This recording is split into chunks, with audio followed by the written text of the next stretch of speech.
First thing we noticed probably was the spoilage issue on the bottom of the bale. On the regular net wrap bale, we had about 6 inches of spoilage on the bottom from where it sat on the ground. The B-Wrap bale, we had none. Last winter, we did a side-by-side test, net wrapped hay and B-wrapped hay. Both bales came from the same field. They were actually baled the same day. We unrolled the net wrap bale first, just the regular net wrap. Cows went to it. We came back up and unrolled the B-wrapped bale second, and every cow that was in the net wrap bale went to the B-wrap bale in a matter of about 30 seconds. There's a lot of guys around that are using the plastic wrap for even dry hay, and you know, the bad thing about the plastic wrap versus the B-wrap is the plastic wrap's not breathable, and a lot of times that hay will get a moldy layer right under the wrap because that moisture has nowhere to go. With the B-wrap, it actually lets the hay breathe, and you don't have that mold there. We've seen time and time again, cattle will go to the same hay that's got B-wrap on it and eat it before they will the net wrap hay out of the same field bale the same day. And we're starting to use more straw in our dairy rations, so that gives us extra incentive to use the B-Wrap. And this year we've baled well over 400 bales with it. It helps stretch our corn silage out, and it's really been a good fit in our ration. We found out last year that after using the bales with the B-Wrap on it, they were just like the day we baled them. You know, there was just very little loss at all.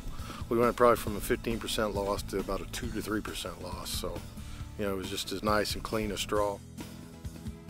We grow about 2,000 acres of corn, about 75 acres of hay, and feed about 1,600 head of cattle. And we need to make about 1,500 to 1,700 corn stock bales a year for bedding purposes. We made the B-Wrap bales in the fall with the intention of letting them sit a year and then using them the next fall. In the summer, we went and checked the bales, and we were shocked at how good they looked. So just as an experiment, we left them sit there for another year.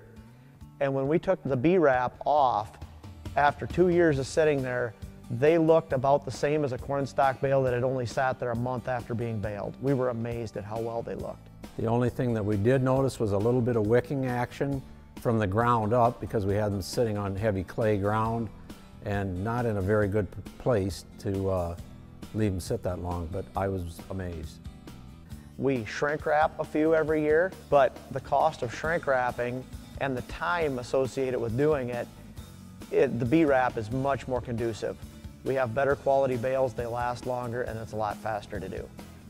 We got a corn, soybean, alfalfa farm, about 200 acres of alfalfa. Well, we were introduced to the B-Wrap last July of 2011, and we kept both around for a comparison. And you can open up the B-Wrapped hay today, and it looks like the day we baled it.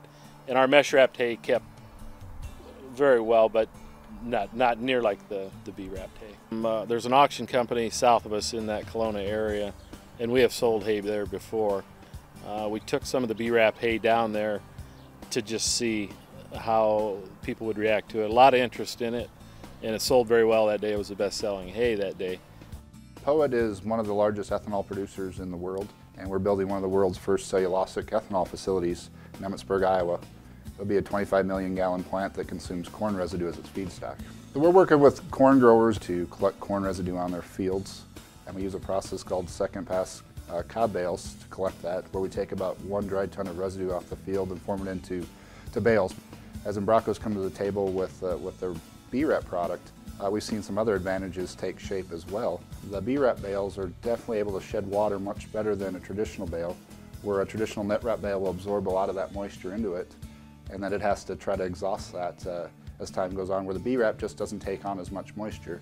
So over time we see it slowing down dry matter losses. If you live in an area that's got a lot more precipitation, especially in the summer months, and you have that later delivery, B-Wrap could be a serious solution that may help offset losses you'd see with traditional net wrap. It has that opportunity to be a more economical solution. As we talk about B-Wrap and bale integrity, especially with long-term storage, net wrap tends to stretch a little bit and the bales start to misshape to some degree. With B-Wrap, we see that bale shape and integrity hold up quite a bit better. So just handling bales later on, transporting them on trucks, and their handleability when we get late in the year after you've handled them 4 to 5 times, we see as an advantage as well. One thing that we're really excited about with both Embraco and Tama is them taking the step to work on a technology like this and bring it to the table. We think these are the technologies that will help make our business more efficient in the long run, the biomass industry, but it also affects all of agriculture and where bales are used. We just think it's a great step forward that's beneficial to all of agriculture.